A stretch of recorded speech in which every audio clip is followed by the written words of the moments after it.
Fight, flight, freeze.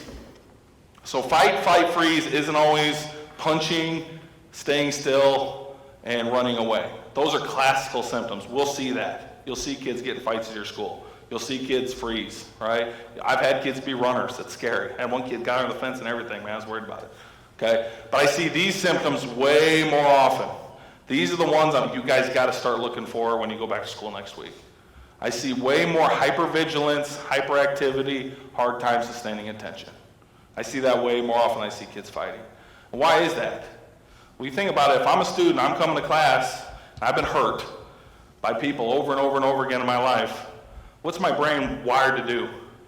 Look for threats, right? So I'm kind of constantly looking around, worrying about the next threat. It's not a conscious choice. You're just on key, looking for a threat, looking for a threat, looking for a threat. That's what I mean by hypervigilance, okay? Hard time sustaining attention. That kid's in the back of the brain, and that's a fight response, all right? What do we misdiagnose that with all the time? ADHD. Every kid in America has ADHD, right? What's happened is way too often we're looking at hypervigilance and we're calling it ADHD, and we're giving kids stimulants, and then we're wondering why it's not working. We know that a lot of our students have been traumatized pretty severely. Hypervigilance is a normal, natural response to that, okay? Another one, flight. So a lot of kids, for a flight response, you'll see that disconnecting, isolation, avoidance. I call this the hoodie. How many of your students you seen where they just pop the hoodie on and they check the world out? Okay? That one, where they don't want to connect with anybody, they don't want to talk to anybody, they're kind of not there. All right, that's a flight response. That kid's in the back of their brain.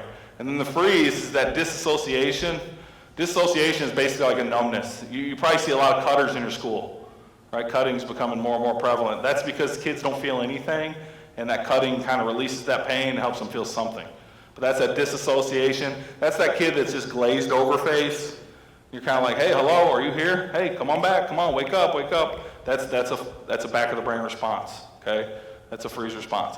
Now what happens to the guys is you can recognize these in your kids. You're not, because a lot of times we view these behaviors as defiance, right?